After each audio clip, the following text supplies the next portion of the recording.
Estimadas y estimados compañeros senadores, integrantes de la Comisión de Puntos Constitucionales, les apreciamos y les agradecemos infinitamente su presencia a esta reunión de la Comisión de Puntos Constitucionales. Se trata de poner a consideración de ustedes distintos proyectos de dictamen que se considera que han quedado sin materia en virtud de que han sido los temas propuestos abordados y resueltos en otra legislación ya aprobada por el Congreso. Por lo tanto, pues se considera que están sin materia. También tendremos la oportunidad de escuchar la exposición por parte de los señores diputados locales del Estado de Sinaloa, Héctor Melesio Cuen Ojeda, de la diputada María del Rosario Sánchez Atarain, y Robespierre Lizárraga Otero, representantes del proyecto de iniciativa ciudadana de reformas constitucionales en materia de segunda vuelta electoral y revocación de mandato, la cual fue presentada en la sesión ordinaria del 19 de noviembre pasado y turnada para su estudio a esta Comisión de Puntos Constitucionales, así como de Gobernación y de Estudio Legislativo. Damos a ustedes la más cordial bienvenida. En su oportunidad hicimos llegar vía correo los anteproyectos de dictamen, así como la iniciativa ciudadana a las que hemos hecho referencia. Se hizo llegar a sus oficinas una carpeta que contenía dichos documentos y un alcance correspondiente a la sustitución de un dictamen en el apartado de los que se presentarán a consideración sobre la base de que se trata de cuestiones ya previstas por el orden jurídico nacional. En la primera versión del proyecto de orden del día, del que tuvieron conocimiento, se incluyó el proyecto de dictamen sobre la iniciativa de un decreto para adicionar el párrafo B del artículo 102 constitucional en materia de organismos protectores de derechos humanos, el cual por su naturaleza se reserva para una posterior reunión. Toda vez que se formularan planteamientos sobre la totalidad de las iniciativas recibidas con respecto al apartado B del artículo 102 constitucional relativo a los organismos autónomos de protección de derechos humanos. El proyecto de dictamen se sustituyó por el relativo a la iniciativa con proyecto de decreto por el que se reforma la fracción 9ª del artículo 107 constitucional en materia de amparo. Este proyecto de dictamen también se les envió de forma electrónica ayer y físicamente a sus oficinas por la mañana el día de hoy. Con objeto de iniciar formalmente todos los trabajos, le pediría atentamente al señor senador Martínez tomara la lista de asistencia con la aclaración de que hay dos espacios que no han sido cubiertos por las respectivas, es decir, por anuncio de la Junta de Coordinación Política a través de las propuestas que en su momento hagan los partidos políticos. Es el caso de la senadora Arely Gómez y de la senadora Mendoza de San Luis Potosí, Sonia Mendoza de San Luis Potosí. Por lo tanto, la comisión tiene en este momento 13 integrantes. Le pediría nos verificar el quórum, señor secretario. Con mucho gusto, senador presidente.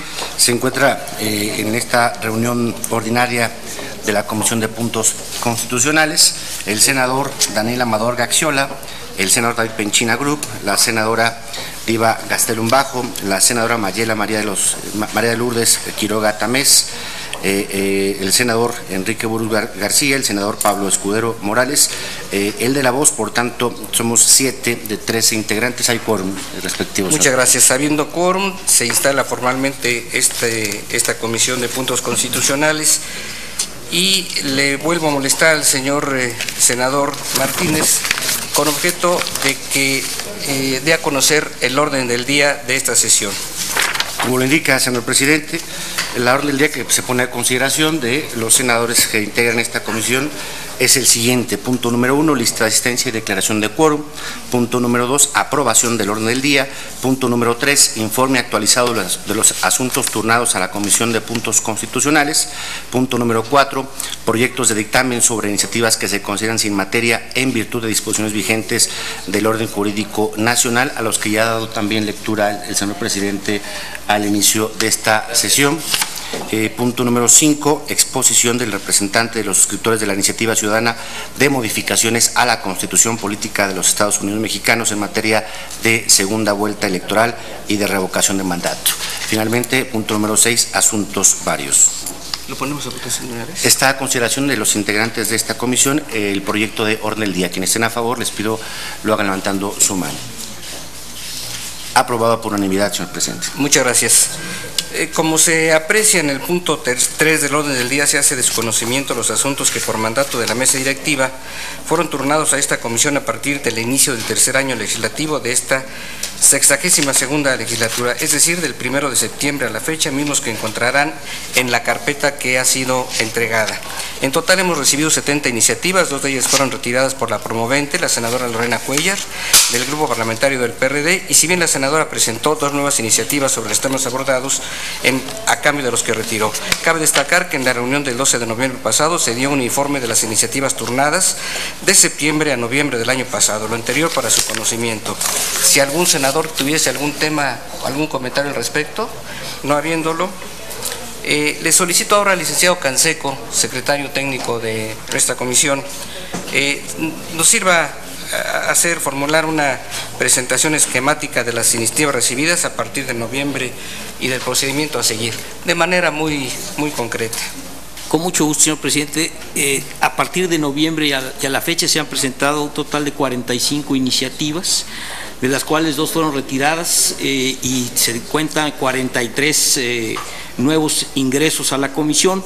Desde el punto de vista de la presentación de los promoventes, son 40 de ciudadanas y ciudadanos senadores, una iniciativa ciudadana, una iniciativa de diputada federal y una iniciativa del presidente de la República.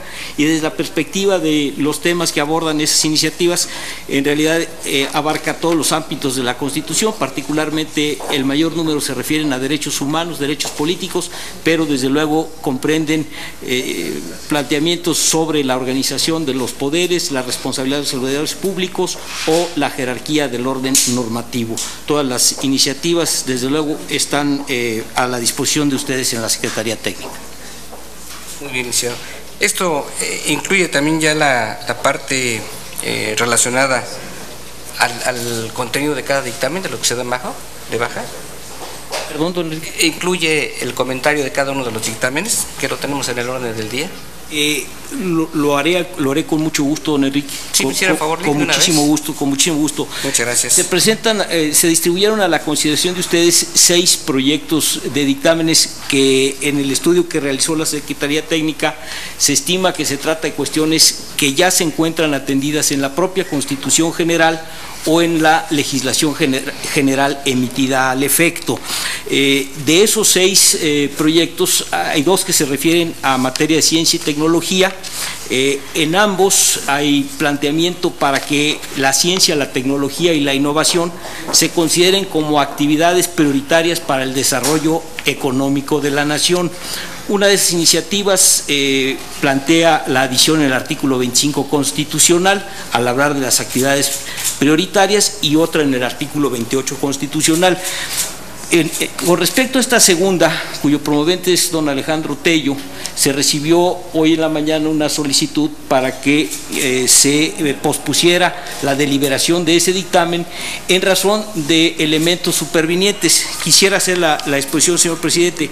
En ambas iniciativas se plantea que se considere a la ciencia, la tecnología y la innovación como actividades prioritarias a la manera en que en el artículo 28 constitucional considera a las telecomunicaciones, a las comunicaciones vía satélite y a los ferrocarriles.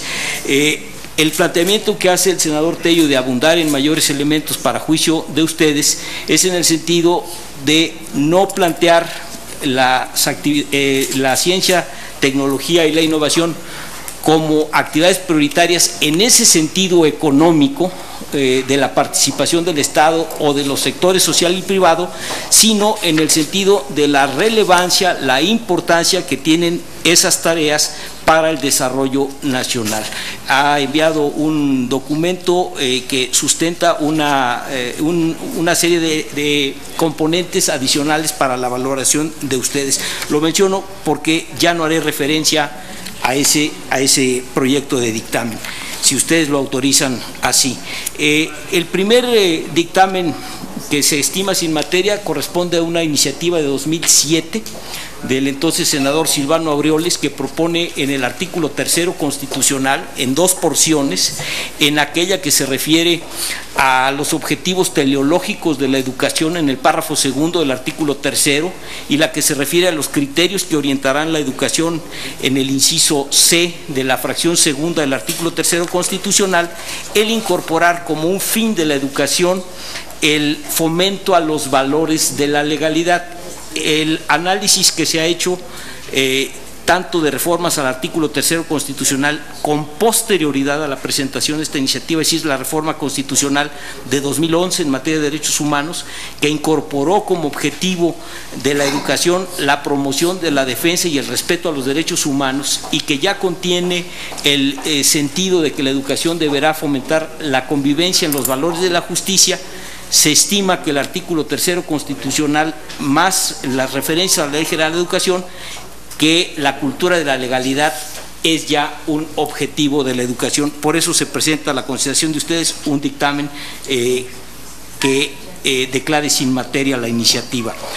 El segundo proyecto es el que refería del artículo 25 constitucional. El argumento fundamental es el siguiente: la Constitución establece la posibilidad de que en la legislación general o en la legislación derivada de la Carta Magna se establezcan actividades de carácter prioritario. No es una circunstancia cerrada. Tanto la Ley de Ciencia y Tecnología, la Ley de Entidades Paraestatales y la Ley del CONACYT establecen que las actividades que realiza particularmente el Consejo Nacional de Ciencia y Tecnología son prioritarias para el desarrollo nacional. Por tanto, se estima que ese objetivo se encuentra plenamente recogido en la legislación secundaria. Hay dos iniciativas, una sobre cuencas hidrológicas y otra sobre atribuciones al Congreso de la Unión para legislar en materia de aguas nacionales. Si me permiten, las comentaré juntas. Son iniciativas que van a un mismo objetivo, es decir, establecer lineamientos para la emisión de legislación en materia de aguas. La reforma al artículo 4 constitucional de 2012 estableció en el artículo 4 señalamientos específicos en materia del derecho del agua y de las atribuciones del Congreso de la Unión para legislar de manera concurrente para los tres órdenes de gobierno las cuestiones relativas al uso, aprovechamiento y explotación del agua. El artículo 3º transitorio de ese decreto, de manera específica, ordena la expedición de una Ley General de Aguas, que por cierto aquí hay una iniciativa presentada en el Senado y hay otra iniciativa que se discute en la Cámara de Diputados, como ustedes lo conocen. En nuestra opinión, el objetivo de estas propuestas se alcanzó con la reforma de 2012. Y finalmente, señor senador, lo que hace a la propuesta de modificación a la fracción 9ª del artículo 107 constitucional, que se refiere a una cuestión muy específica de la procedencia del recurso de revisión en el amparo directo cuando la sentencia verse sobre derechos humanos contenidos en tratados internacionales. En el estudio que se hizo de esta iniciativa se deben mencionar tres elementos por los cuales el propósito se encuentra alcanzado en nuestra legislación. En primer lugar, que el artículo 1º constitucional reconoce la aplicación de los tratados internacionales en materia de derechos humanos. La fracción 1ª del artículo 103 constitucional, que para esa hipótesis establece la procedencia del juicio de amparo, y la fracción 6ª del artículo 107 constitucional, que da al Congreso una amplia facultad para establecer los procedimientos a través de los cuales se tramitarán los juicios de amparo, sin distinguir directo, indirecto o cualquier recurso. En ejercicio de esa atribución, ustedes aprobaron la Ley de Amparo en vigor, que en el artículo 81, y como lo destaca la iniciativa, por cierto, que se considera, ya establece la hipótesis de la procedencia del recurso de revisión en amparo directo cuando la sentencia verse sobre un derecho humano contenido en un tratado internacional. En ese sentido, se estima que el objetivo que pretende la iniciativa se encuentra colmado tanto en la norma constitucional como en la ley de amparo, y por tanto se propone se declare sin materia. Serían las 5 iniciativas. Muchas gracias, licenciado Canseco. Le rogaría al señor senador Martínez tomara la la consulta y la votación de si se dispensa la lectura de los dictámenes en virtud de que fueron previamente entregados por vía electrónica. Como lo indica, señor presidente, consulto a los integrantes de esta comisión si se dispensa la lectura de los dictámenes que fueron entregados con antelación. Quienes estén a favor, les pido lo hagan levantando su mano. Se dispensa la lectura, señor presidente. Muchas gracias. Dispensada la lectura, ahora le reinsisto en que tomemos la votación para ver si están de acuerdo en que se desahogue en un solo acto la discusión de los proyectos en comento. ¿Se retira la de Tello, ¿verdad? Sí, se retira la de Tello. Bien, consulto a los integrantes de la comisión si están de acuerdo en que desahoguemos de un solo momento los 5 proyectos que se presentan a discusión. Quienes estén a favor, les pido lo hagan levantando su mano. Sí se dispensa, perdón, sí se permite desahogarlo en un solo momento, señor presidente. Le consulto a los presentes si estuviesen de acuerdo en desahogar en un solo acto también la discusión de los 5 proyectos. Quienes estén por la afirmativa, sírvanse manifestar.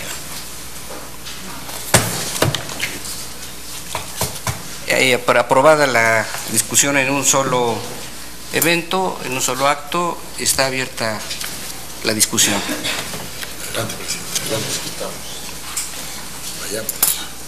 ¿Tomamos la votación? No habiendo discusión, entonces procedemos a la votación de los proyectos que están a consideración.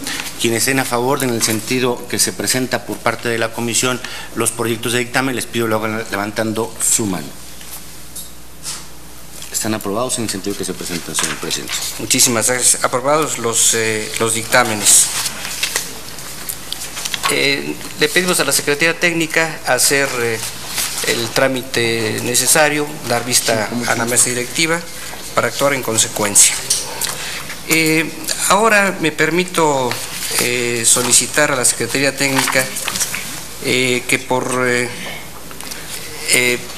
la iniciativa que fue presentada a la mesa directiva por parte de diputados del Estado de Sinaloa, demos paso ahora ya a la propuesta. Les comento brevemente que en términos de la reforma constitucional, la iniciativa ciudadana debe contener un mínimo del 0.13% del listado del electorado nacional, de la lista nominal de electores.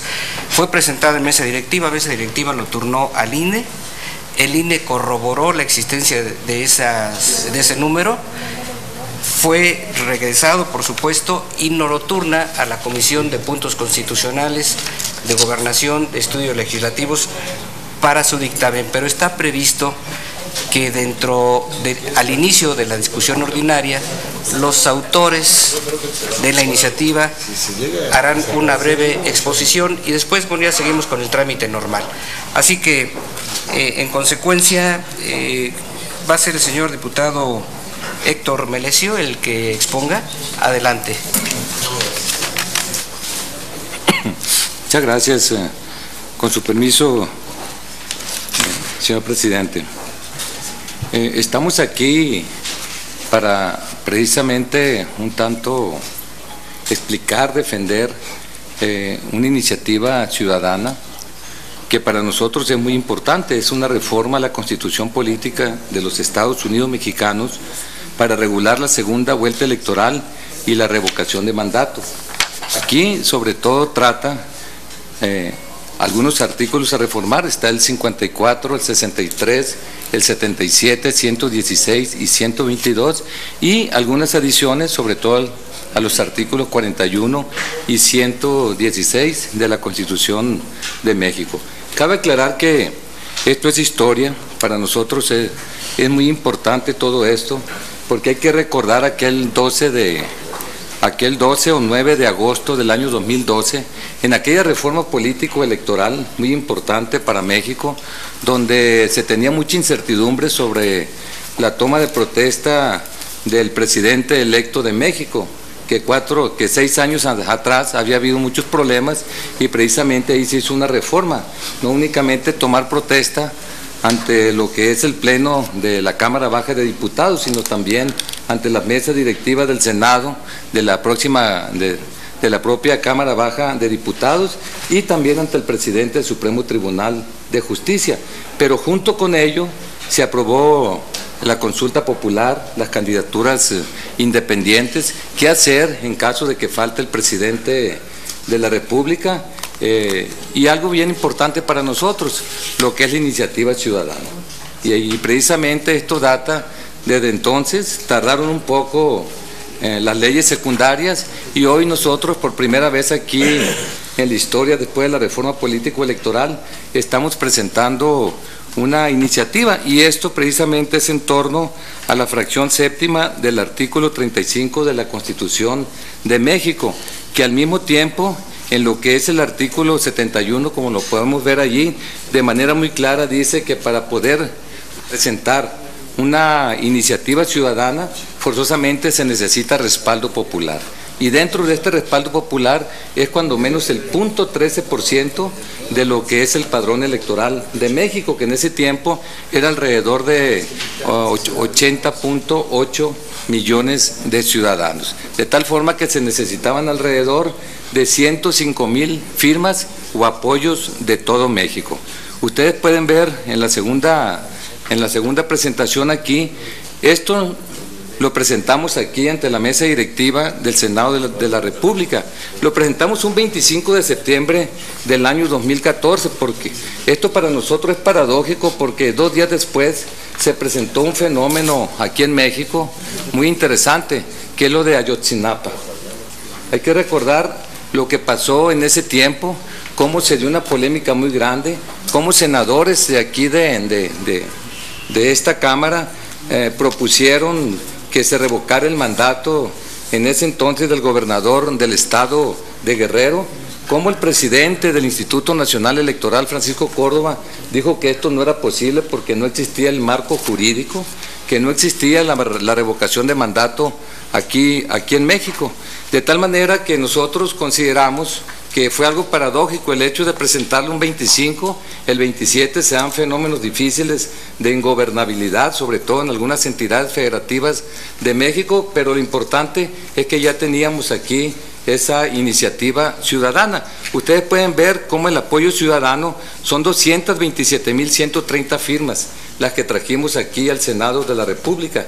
Las 105,000 firmas eran de todo México. Nosotros la trajimos de puro el estado de Sinaloa, nada más. Todo este apoyo para esta iniciativa ciudadana. Y es precisamente donde nosotros queremos sopesar aquí la importancia de una iniciativa de esta naturaleza, que no es una iniciativa común y corriente, que es una iniciativa que trae mucho apoyo, que así como de repente en ese tiempo, en ese agosto del año 2012, aparte de lo que comenté, que se aprobó, también se aprobó lo que tiene que ver la iniciativa preferente. Iniciativa preferente que hace apenas algunos meses aquí se presentó una de parte del presidente de la República, lo que tiene que ver los derechos de niñas, niños y adolescentes, y se cumplió como tal el hecho de que esto se aprobara. Nosotros ya en el estado de Sinaloa estamos haciendo lo propio para la armonización de la misma. De tal manera que ese es el apoyo que nosotros traemos, como bien lo dijo el señor presidente de esta comisión.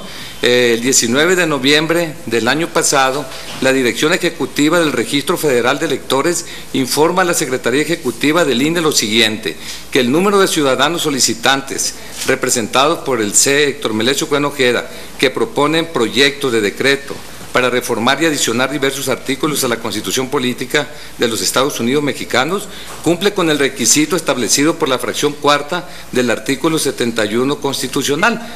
Podemos ver en la parte de abajo, no fue fácil, creo que el tamiz que se tiene en el INE no es fácil, porque inclusive se hicieron 750 visitas domiciliarias en el estado de Sinaloa para corroborar así in situ si realmente la gente apoyó esta iniciativa. De tal manera que de 227 viene aquí quedando 214,000, esto por algunas cuestiones estadísticas que hicieron, que había algo borroso, que unas eran fotocopias, entre otras cosas, y de esto, una vez que se confrontó con el Padrón Electoral de México y al mismo tiempo la revisión que se hizo en torno a la validación, nos quedaron 166,438 ya validadas, que corresponde al 0.21% del Padrón Electoral de México, pasando así lo que es esta primera prueba para pasar aquí a comisiones.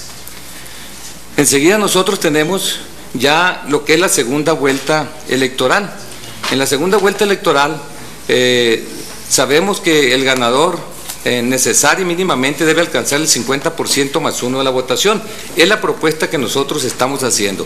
Creo, y es nuestro punto de vista, que nosotros estamos haciendo una propuesta aquí un poco light, con la finalidad de que los señores senadores lo pudieran discutir, inclusive se puede ser más rígida todavía o que haya mayor dificultad en lo que es la segunda vuelta electoral.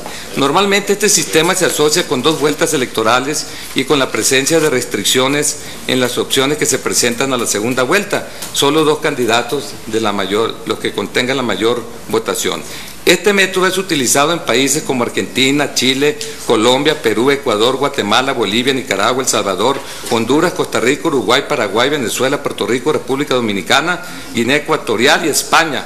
Esto lo comento para que vean que esto no es raro en el mundo, es algo que se da, ¿no? Por mencionar solo algunos. Todavía no aplica en México y por eso la importancia de esta iniciativa.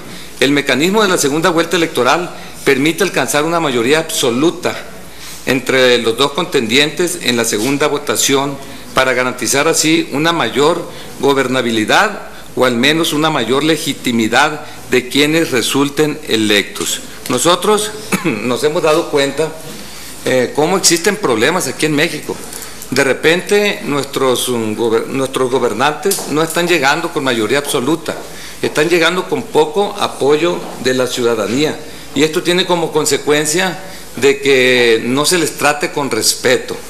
Eso es lo que hemos visto. Hay que recordar lo que ha pasado con anteriores presidentes de la República y esto lo atribuimos en mucho a que no llegan con un apoyo, cuando menos de la mayoría absoluta. Nosotros tenemos allí algunos ejemplos que hemos querido traer con ustedes. Por ejemplo, en Croacia recientemente, en el año 2015, vemos nosotros que en la primera vuelta, vean ustedes, 38.5% tuvo uno de los candidatos, el segundo 37.2%. Una vez que se da la segunda vuelta, ya llega con la mayoría absoluta. Tenemos otro ejemplo de la elección en Colombia. Esto, la verdad que es muy interesante, porque aquí gana la elección en la segunda vuelta quien quedó en segundo lugar en la primera vuelta, que es precisamente Juan Manuel Santos Calderón, que tuvo el 25.69%. Una vez que se da la segunda vuelta, tiene el 50.95%. También tenemos el ejemplo de Uruguay, en donde Tabaré Vázquez en la primera vuelta tiene el 47.81% y después tiene el 56.50%. Posteriormente tenemos el ejemplo de Costa Rica, donde Luis Guillermo Solís Rivera apenas en la primera vuelta tiene el 30.64% y en lo que es la segunda vuelta el 77%. Esto tiene como consecuencia que da legitimidad, pero veamos lo siguiente. Nosotros tenemos las últimas experiencias en México. Tenemos nosotros, por ejemplo, en el caso de 1994, si le pueden mover por favor ahí, en 1994 Ernesto Zedillo Ponce de León llega a la presidencia de México, pero antes el parteaguas democrático de México en 1988, cuando compitió el señor Carlos Salinas de Gortari, donde estuvo presente Cuauhtémoc Cárdenas Solórzano y estuvo presente también el señor Cloutier de Sinaloa. Estuvo presente también una mujer, Rosario Ibarra de Piedra, que lamentablemente en ese tiempo no tuvo ni siquiera el 1% de la votación. Pero en el caso del señor Carlos Salinas de Gortari, hay que recordar que ese día se iban a dar los resultados. Sin embargo, esto no fue posible por lo que ustedes quieran. Se dijo que se había caído el sistema, se había dicho que había ganado Cuauhtémoc Cárdenas y días después se le da el triunfo a Carlos Salinas de Gortari con el 50.5%. ¿No? Entonces, si ustedes ven, se le da con un poco más del 50%. Después viene el señor Ernesto Zedillo Ponce de León y a partir de allí ya no ha habido mayoría absoluta en la votación para los presidentes de México. Hay que recordar que en ese tiempo pues la gente votó con miedo. Hay que recordar el asesinato de Luis Donaldo Colosio, que hoy se reconoce que fue un crimen de Estado, cuando la gente de repente lo dice y presenta los libros. La misma gente que en aquel tiempo decía que no era cierto, hoy lo dice de manera muy convencida que fue un crimen de Estado, y en ese caso Ernesto Zedillo Ponce de León gana con el 48.5%. Después en el año 2000 tenemos a don Vicente Fox Quesada, que gana con el 42.5%. Hay que recordar que quien le siguió fue Francisco Labastida Ochoa con un poco más del 36%, sin embargo no hay mayoría absoluta. Lo mismo sucede con Felipe de Jesús Calderón Hinojosa en el año 2006, donde la verdad no llegó al 36% y ganó con el 0.5% el señor Andrés Manuel López Obrador, y la verdad tampoco hubo mayoría absoluta. ¿Y qué decir ahora del señor presidente de la República, don Enrique Peña Nieto, que gana con el 38.2%? Y el competidor más cercano alrededor del 31.5%, pero tampoco tuvo mayoría absoluta. ¿Qué pretendemos nosotros? Bueno, que haya una segunda vuelta con la finalidad de que se legitimen más nuestros gobiernos, para que ellos tengan más gobernabilidad, porque hay gente que dice, sale muy caro una segunda vuelta, sale más caro no hacerla.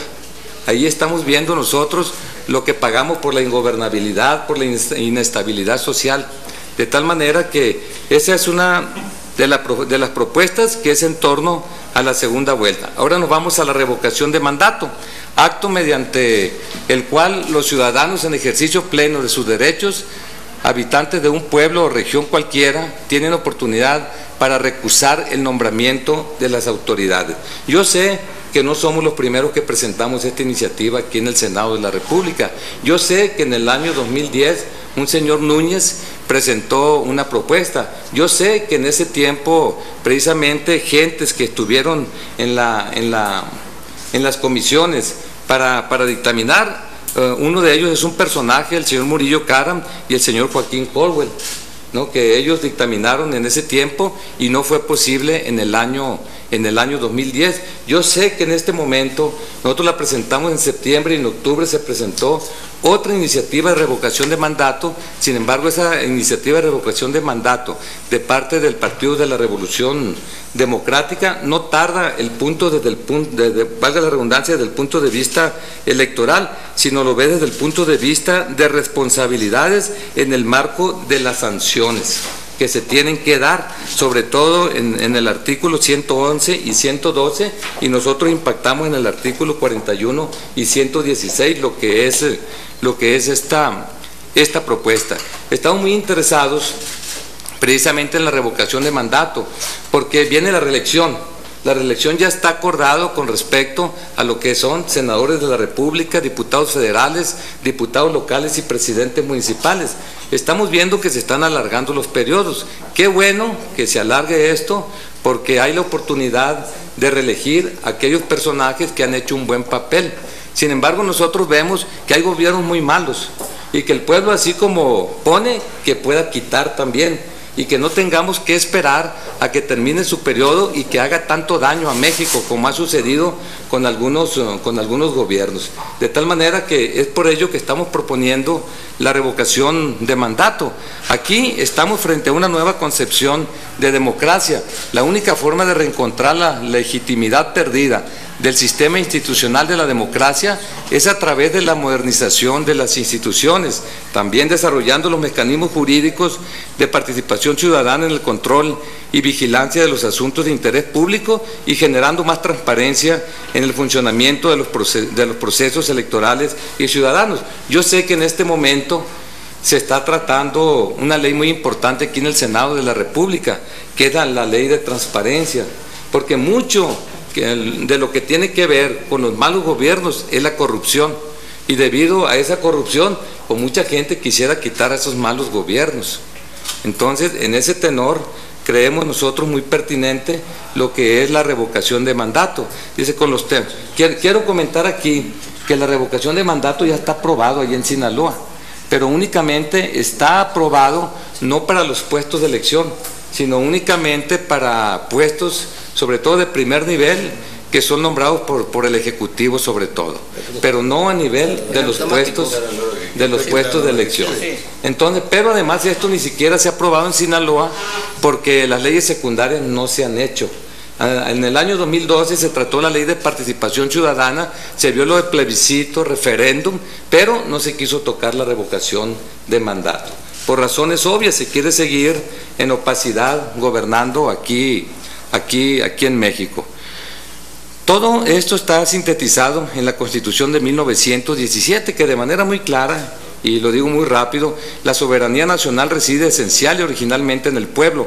Todo poder público dimana del pueblo y se instituye para su beneficio. El pueblo tiene en todo tiempo el inalienable derecho de alterar o modificar la forma de su gobierno. Ahí cabe precisamente la revocación de mandato. Ahí está el artículo 39 de la Constitución y está desde 1917. El artículo 36, fracción tercera, dice que son obligaciones del ciudadano de la República votar en las elecciones y en las consultas populares en los términos que señale la ley. Ahora que será posible la reelección, ya lo dije ahí, esta es la oportunidad para ratificar en las urnas a los buenos servidores públicos, pero si alguno de ellos está haciendo mal uso de su encargo, también los ciudadanos podrán revocar su mandato.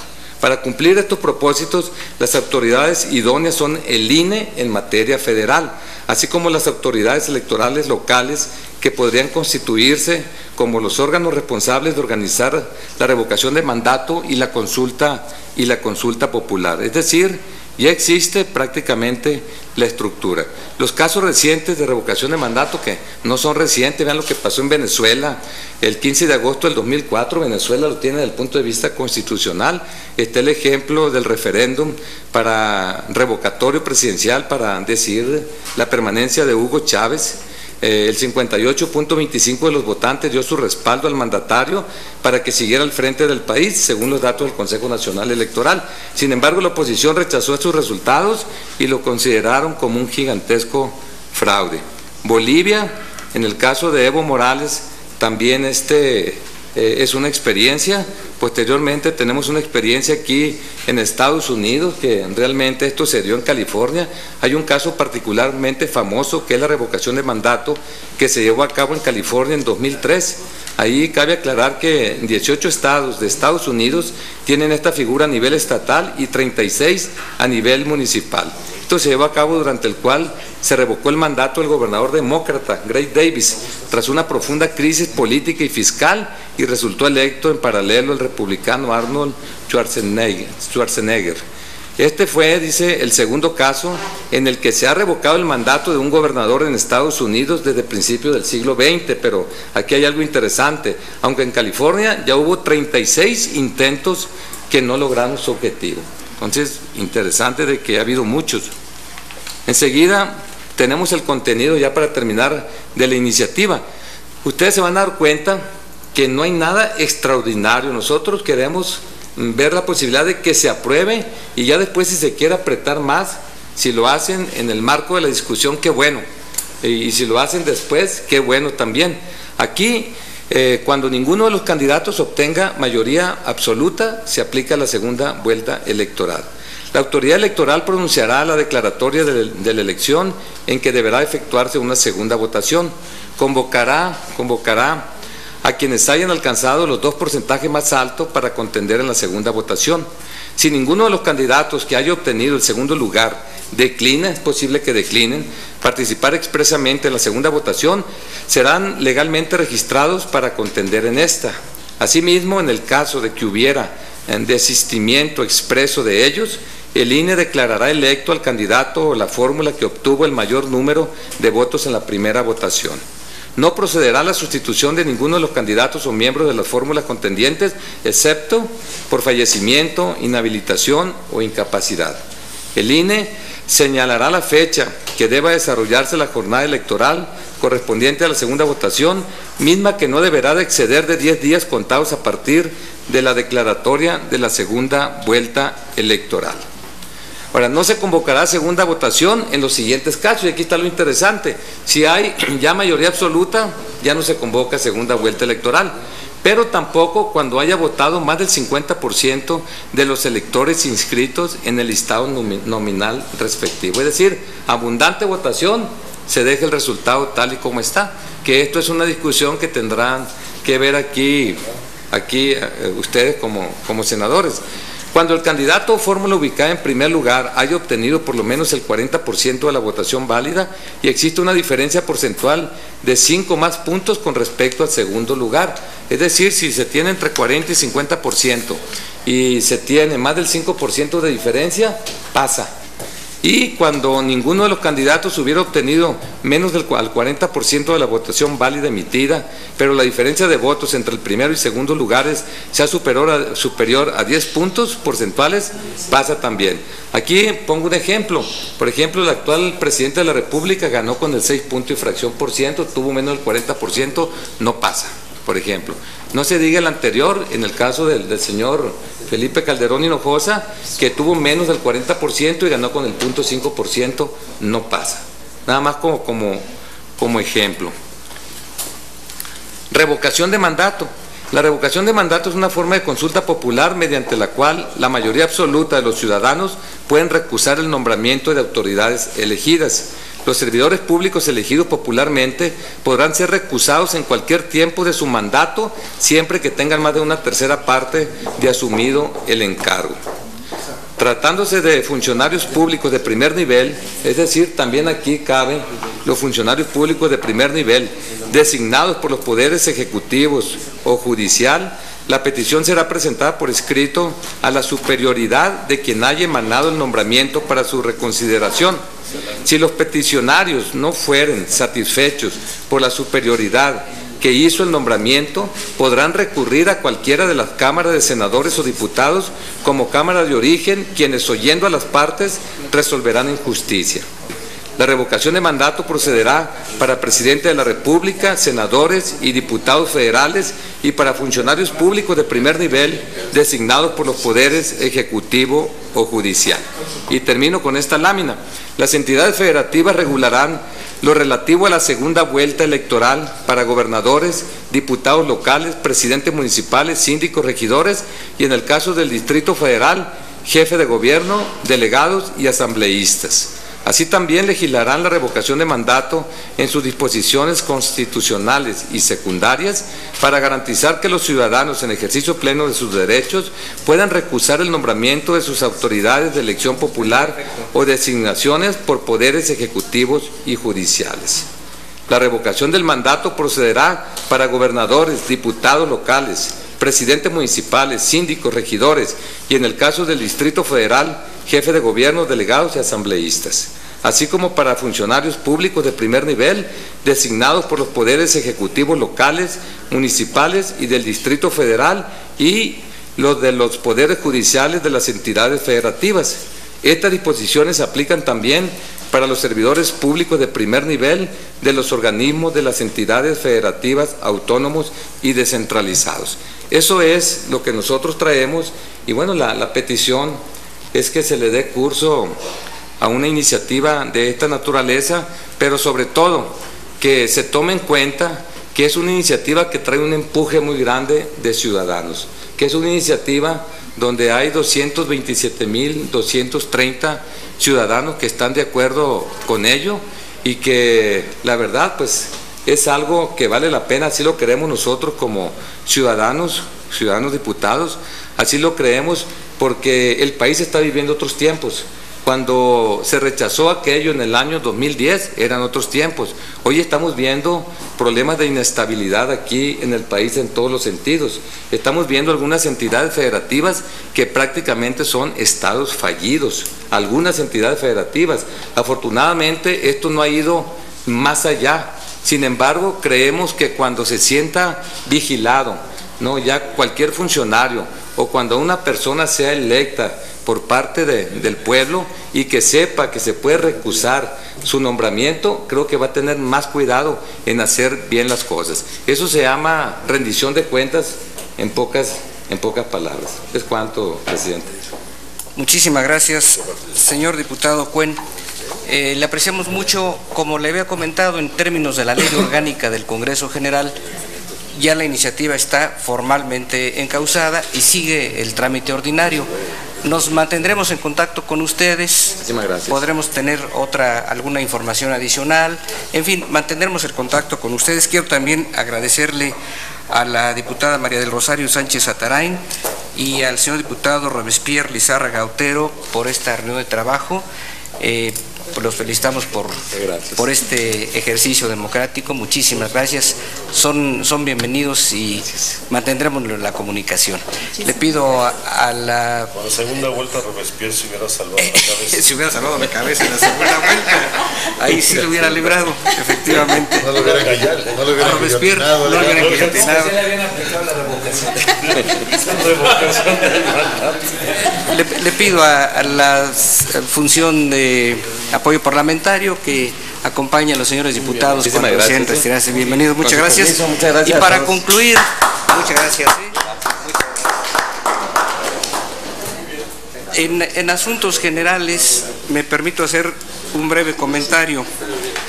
Tenemos 4 iniciativas que la Junta de Coordinación Política nos ha marcado como prioritarias. Estamos solicitando de ustedes el que de hoy en 8 convoquemos a reunión de comisiones dictaminadoras en los temas de anticorrupción, seguridad y justicia, desapariciones forzadas y ahora nos... Sí, dictaminadoras. ¿Sí? En la próxima. Sí, es que enviaron la minuta y ya viene la minuta. Se turnó desde la semana pasada. Exacto. Ahorita se va a entregar de nuevo. No, de hoy en 8. De mañana en 8. De mañana en 8. No, pues ya estuvo, ya viene la minuta de Cámara de Diputados. Consideramos que es un buen trabajo, Armando, que es un trabajo bastante serio, bien documentado. Te envío de todos modos. O sea, estamos hablando del Sistema Nacional Anticorrupción. Sí. La minuta de Cámara de Diputados. Y Sí. es un acuerdo de Junta de Coordinación Política. No, un acuerdo que lo tratemos. No, que lo tratemos, no que se apruebe. Tal vez podamos, ahorita, presidente, ver si hay, yo creo que esa minuta que está bien hecha requiere una mejora. Bueno, lo platicaremos en su momento, si te parece, ¿no? Son 4 temas que van a ser planteados ya con todas las comisiones dictaminadoras. Si hubiese algún comentario de parte de los asistentes, ¿ninguno? Sí, seguimos con la otra. De no ser así, les agradecemos mucho su presencia. Nos reuniríamos De mañana en 8. Y el cuarto, ¿no? De lo de salarios. Y salario mínimo, salario sí. mínimo, está bien. Vas a llegar Sí, Es básicamente lo de regresar al transitorio original. Exacto, sí. Se le hacemos llegar todo, maestro, con oportunidad, Es que, bueno, vale la pena verlo. Si no sale, ya se quedó.